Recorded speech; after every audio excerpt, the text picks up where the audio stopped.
It's so valuable to hear directly from advocacy leaders about who they are, what they do, and the powerful roles they play in research.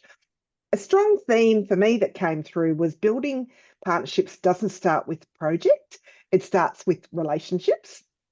It takes time and understanding. And also, it takes doing a bit of pre work, understanding what the advocacy organisations do, what their strategic plans are, what their priorities are, and how the research that you might be interested in doing might actually complement them. And we also want to hear from the researchers in the room. This is not about talking at you or with you, about you. It's about your experience too. And we know many of you have had really great partnerships with advocacy organisations. And we want to hear from you. So please feel free to add your experiences in the chat as well. We don't want you to think that we're just talking at you, because that's certainly not. This is about how we bring all the collective strengths of the advocacy sector, the people with disability, and researchers together. So thank you. The next session is, again, going into building respectful partnerships. And to guide us through this session, I'm delighted to hand over to Professor Linda Steele. Linda is a professor at the University of Technology, Sydney, and a socio-legal researcher focused on disability, law, and social justice. Her work is grounded in human rights and explores the legal and social systems affecting people with disability.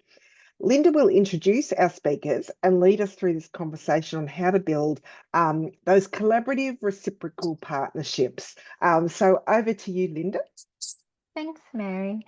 And hello to everyone who's here today. I'm Linda Steele. My pronouns are she, her, and I'm joining you from the lands of the Wadi Wadi people of Dharawal country. To give a visual description, I am a woman in my 40s with brown hair, wearing a beige top with the background to my room blurred, so I'm working from home today. This session is all about building respectful partnerships between researchers and advocacy organisations. We know from the Dana report that strong partnerships don't just appear. They're built on time, trust, and genuine respect. But too often, partnerships can start with misunderstandings or assumptions that create barriers to working together. So in this session, we're going to be doing some myth busting. The speakers that we have will each challenge a common myth that they often see from researchers, and they will share a real story or experience to show what respectful collaboration looks like from an advocacy perspective. And as you listen, I invite you to reflect in the chat on this question. What's one thing I might do differently to avoid creating burden when I approach advocacy organisations? So let's get started with our first myth. Myth number one is that one meeting is co-design. Now, this is something that we hear a lot, and NDRP and advocacy organisations hear a lot, that researchers are holding a single meeting and think that that equals a research partnership. To bust this myth, I'm pleased to welcome Megan Spindler-Smith, the acting CEO of People with Disability. Thank you, Megan. Thanks, Linda. So I want to start this discussion with a statement that many of us with disability know probably a little bit too well, is that we've done co-design, we've held a focus group, we've shared the research and got feedback. Then they're ready to move on as though all the work is done. But as noted, one meeting is not co-design. Co-design is not a single event, it's a relationship. It's a process of shared ownership from the first question to the outcome. It's actually about sustained collaborative and is grounded in power sharing. So when done well, co-design isn't a tick box. It's working with people with disability to determine what's the problem we're actually trying to solve, through to embedding of the solution. It's about making sure that it's an authentic voice of respect, rights, resilience, and collective action, which the 5 principles of Queenslanders with Disability Network call the heart of co-design. And we base a lot of our work and the work that we build on that in these concepts. In true co-design, people with disability shape the questions, not just answer it. So we decide what matters. We simply don't just react to what's been proposed. And we see our contributions are able to be carried forward. And a lot of the time we're part of that so that it doesn't just disappear into a beautifully written report. And as somebody who's written some lovely reports in their time, I am always for them, but it's not the way forward in co-design. Genuine co-design is disability-led when it comes to disability spaces. It's not just disability informed. It includes accessible recruitment, multiple ways for people to participate, and spaces that are psychologically and culturally safe.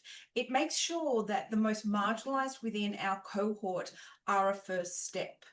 So taking a blanket approach to disability means that you need to look at all of the parts, including those within our community that are the most marginalised.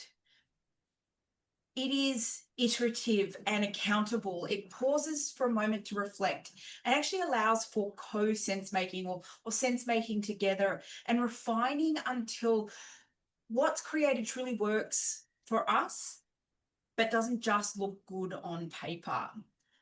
Lived experience is more than what we're talking about here. We're talking about lived expertise. It must be more than an anecdote. Lived expertise means experts. Are we included to tell our stories or to apply our systemic knowledge and shape change? That's where an example of this could be participatory action research. Research led by those most impacted, those that it matters to the most. People with lived experience co-design the questions, they collect and analyze the data, and they lead the action. It shifts the control, the voice, and ownership. It's research that truly embodies that concept of nothing about us, and it should be nothing about us without us all. From an advocacy lens, respectful engagement means sharing that power, not simulating inclusion. It means paying people fairly, providing accessible materials, including easy read, offering real choice, and ensuring emotional and structural safety. So ask yourself, who's not yet in the room and how can we make sure they can be? Because co-design is not only best practice, it's actually a human rights obligation under the UN Convention of Rights of People with Disabilities. Co-design can feel slow and messy sometimes. It challenges the assumptions about who has the capacity to hold knowledge and whose voices shape evidence. It challenges the idea that it is not safe or viable for a person to participate in research that directly impacts them. So, to every researcher listening, this is something I want you to ask yourself. When you say co-design, do you mean partnership or do you mean participation? Do you see people with disability as collaborators or as subjects? And would those in the room describe your engagement as respectful, empowering, inclusive, and recognising of marginalised lived experience? Because co-design is not one meeting, it's a relationship built on trust, accountability, shared purpose. And when it's done right, it changes the research and the people that are involved for the better. Thanks, Linda. Thank you so much, Megan. Yeah, so many powerful words included there. Accountability, iterative, relational. Yeah, I think that you've sent such an important message about how deep and meaningful and honest that co-design needs to be. And that co-design takes time and trust and isn't just a one-off conversation or a tick box exercise. So thank you very much. So myth number 2 now is that it's quicker to do it ourselves. So this myth can stop researchers from even reaching out, but often going solo actually creates more work and worse outcomes. So to speak to this, I'm delighted to welcome Jenny Karavolos, co-chair of the Australian Autism Alliance and CEO of DAXA. Thank you, Jenny. Thank you. Hi, everyone. To address the mythbusters, it's quicker to do it ourselves. Let me tell you a story I've titled The Late Invitation, so you can see where this is going. So it starts with a phone call we all know. We'd love for your organisation to be a partner on our grant. Sounds flattering, right? But the people called already had a topic, a plan, and even a catchy acronym for the project. All they needed from us was to access people with lived experience. Now, to be fair, this was not a typical research team. It was actually made up of some people with lived experience of disability themselves, people with some diverse backgrounds, passionate about changing systems that hadn't worked for them. But here's the tricky part. They still had a researcher's mindset. And what we quickly realised, well, what was missing was the how, who to reach, how to reach them, what good engagement would look like in ways that are safe, accessible, practical, and of course, being funded. Now, how to research what already exists before reinventing the wheel, and how to compare approaches meaningfully. And like many research teams, they'd already fallen in love with their own concept. They were sure they had the perfect answer. They just wanted us to help validate it. And there were also gaps in the team. Brilliant researchers, some with lived experience, yes, but not enough advocacy voices, not enough policy connections. So by the time we were brought in, it was too late to reframe the scope that was too narrow and nuanced, or to approach the partnerships and expand them that gave the grant more strength. And what's the result? Despite good intentions and real expertise, the proposal struggled to convince the reviewers it had the breadth and the partnerships required, and it definitely didn't answer the right problem to be solved. Now, the irony, it wasn't about not valuing lived experience on the team. They had that, but they didn't have it on the design. So trying to save time by designing it alone ended up costing time and the right solution. It was about recognizing that lived experience inside a research team isn't the same as partnering with the broader lived experience community or tapping into the the lived expertise, as Megan said. So what we learned was that co-design is more than inclusion, it is collaboration. Diversity within a team doesn't replace partnership between teams. And the real speed comes from starting together, not catching up later. So when disability representative organisations and lived experience voices are at the table early, without a purely research lens, they can help scope the right problem, identify the gaps, and make the work meaningful and doable. Because co-design doesn't slow you down, it helps you start in the right direction. So we all know it's not co-design if the design's already done and you're just sprinkling lived experience on top. Better scoping brings better outcomes, especially in diverse communities, which include autism, where often those with non-speaking voices are not heard at all. So next time someone says it's quicker if we do it ourselves, tell them about the late invitation, because the fastest way forward is working side by side from day one. That's not a shortcut, it's a path to success. Thanks for listening to me today. Thank you so much, Jenny. Yeah, so many important messages in there, particularly, yeah, that we shouldn't be too fixated on speed, and to get the foundations right or the direction right is really important to the subsequent stages of the research and the ultimate success and how meaningful and impactful that research will be. So thank you. And this is such a clear example of how slowing down early, as you said, can save time and effort later on, and also build trust and be taking the right approach to research along the way. So myth number 3 is that advocacy groups only represent a few voices. So this assumption can really undermine the value of advocacy organisations, when in reality, those organisations bring broad expertise, deep connections, and lived experience from their communities, which we particularly heard about in the last session. To challenge this myth, we're going to be joined by Jeremy Muir and Sarah McInnes from Physical Disability Australia. Thank you. Thank you, Linda, and thank you, Megan and Jenny. They already know I'm a big fan of theirs.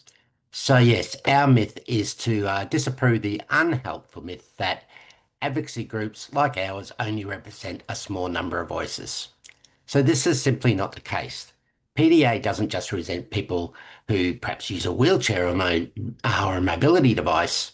And according to the 2022 ABS statistics, which I know researchers love statistics, of the 5.5 million Australians living with disability, 75.3% report living with a physical disability as their primary disability. So we also represent people who are living with invisible disabilities and those that have intersections of disabilities. An example of this would be perhaps rheumatoid arthritis. And I'll hand over to my colleague, Sarah. Thanks, Jeremy. Hi, everyone. So as Jeremy said, I'm Sarah. So PDA represents people like myself living with an invisible disability that greatly affects my mobility and other aspects of my life. In fact, representative advocacy organisations like PDA are built upon rigorous, ongoing consultation with our community. We engage with people all across the country by facilitating peer network events, informative webinars. For example, our most recent webinars have discussed equitable healthcare and the intersectionality of physical disability and psychosocial disability. We also conduct surveys and direct consultation and collaboration with other advocacy bodies within our sector to ensure the work we do accurately reflects the needs of our community. We don't claim to speak for everyone, but we work hard to include as many voices as possible. When and where possible, we try to give a voice to those who believe they don't have one. Our role is to amplify the collective concerns, aspirations, and experiences of our community that is grounded in lived expertise and informed by data. Like many of us here today, we use evidence to inform our advocacy. But when we bring insights to government, research panels, or policy roundtables, we bring them on behalf of a community that has entrusted us with their stories, struggles, and solutions. To suggest that this kind of advocacy only represents a few voices not only misrepresents our work, but it also risks marginalising the people research and policy aim to include. If we are serious about co-designing systems that are equitable and effective, we must value representative advocacy as a legitimate and vital form of knowledge, one that is community-led, ever-evolving, and deeply accountable to the people it serves. Thank you. Thank you so much, Jeremy and Sarah. That was a powerful reminder about that advocacy organisations are deeply connected to their communities and bring far more than just one perspective. And I think also, really flagging the importance of recognising advocacy and the experiences and expertise of members as, a vital, an indispensable aspect of knowledge when any research is taking place. So thank you. So we now have our fourth speaker with our final myth, and this is that advocacy organisations are too busy to be involved meaningfully. So our final myth, it relates to this idea that it is true that many advocacy organisations are under-resourced, but that doesn't necessarily mean that they can't or don't want to partner with you. It means they need respectful approaches and fair resourcing, and they need time as well. So to speak to this, we're joined by Martin Butcher, who's the manager of the National Centre for Disability Advocacy. Thank you, Martin. Thank you, everybody. Martin speaking. That myth that advocate are too busy for meaningful engagement. I first wanted to talk about a little bit about the NCDA because we are a bit different from other advocacy organizations because The NCDA is a project of Dana, funded by the Commonwealth through National Disability Advocacy Strategy. We support 58 disability advocacy organisations who deliver high quality, evidence-based approach to delivering individual advocacy. Now, the first question I have is, how do we determine what we mean by high quality, evidence-based approaches? Without research and without evidence and without the help of researchers, it will be very hard to get to that point. But so we need the researchers as much as the researchers need us. But I would like to talk about those 58 organizations. Many of them are very small with 2 or 3 staff. There are other ones like PWDA who are quite larger, expanding over a couple of states, but a lot of them are very small. And with their funding, 90% of their funding is to go toward delivering advocacy to individuals. Only 10% can be used for that systemic advocacy to getting involved with research. I would like to go through the day in the life of an individual advocate. Their client process, client focus. Most of their work is to get good outcomes for their client. Advocates need to prioritize their work around their client. If you have a meeting with an individual advocate to talk about research and a tribunal hearing comes on, or a meeting with the NDIS, that will take priority over any meeting you will have, because those meetings that are about the client are hard to come by, so they're not going to cancel a meeting without to talk to a researcher, and they're important. But as I said, only 10% of funding goes to systemic work and so advocates are really keen to do that type of work because they find it interesting to be involved in research, but often they are done in their own time and off the side of their desk.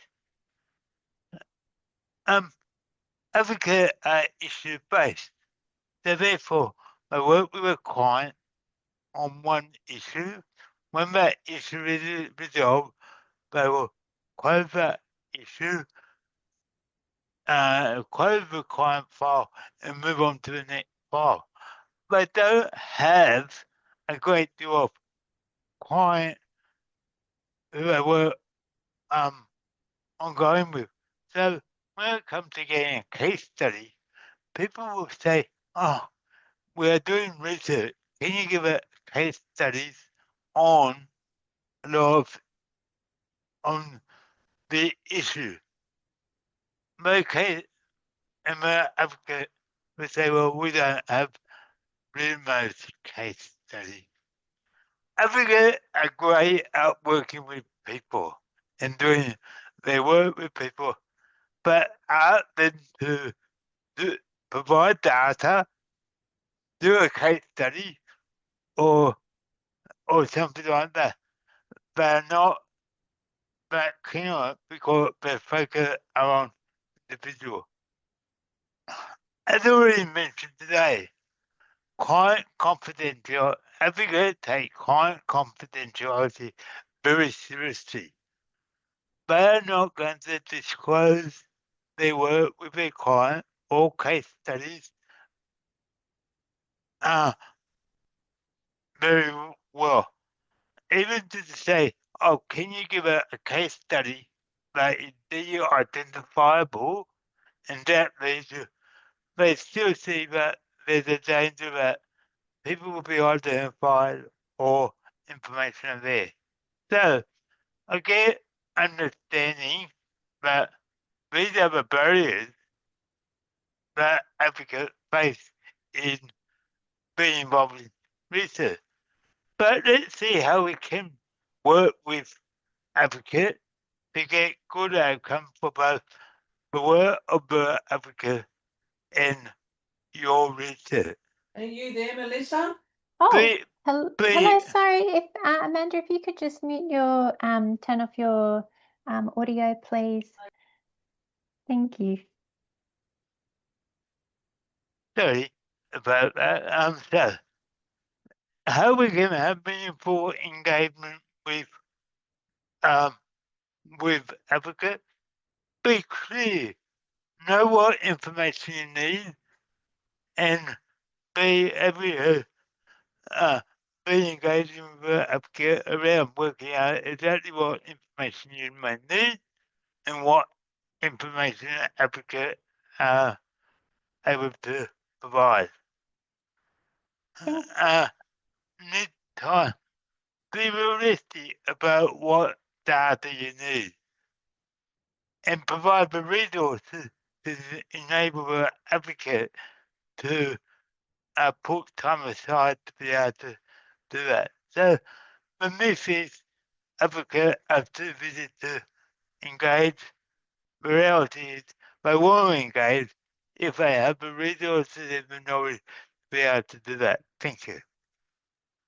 Thank you so much, Martin, and thank you for highlighting how building in time, resources and support can unlock these valuable partnerships with advocacy organisations. And I think from my perspective, working in universities, many university researchers are very familiar with bureaucratic systems we work within and lots of rules around how we manage funds or what we do with our time. And so I think what you have said is a really important reminder for us in universities to be more aware of and curious and respectful of the systems that advocacy organisations work within, and recognising that participating in being involved in co-designing research that we would like to work with advocacy organisations on requires those resources and information, rather than thinking that we can kind of work within the limited time and resources that you already have. And also, I think the important point you made about academics being really respectful of the importance of the advocacy work you do, and that needs to be the priority in responding to individuals' advocacy needs over our research, which sometimes we can forget that, and I think that's super important for us. So thank you. So thank you so much to all of our speakers for sharing such honest and insightful stories. I've learned a lot, and I'm going to take away a lot of points to reflect upon in my own practice, and I hope everyone else will too. What we've heard is that respectful partnerships aren't about one meeting or one project. They're about building trust over time, about being flexible and seeing advocacy organisations as equal partners. So if you're wondering about how to put this into practice, the NDRP has a resource pack that has two really useful tools. One of these is the tips for working with advocacy organisations. This has practical do's and don'ts from advocacy organisations themselves. And the other tool is the approach checklist. So this is a simple guide to help you make that first contact in a respectful and inclusive way. And you'll be able to find these in the resource pack, which is available via a link in the chat.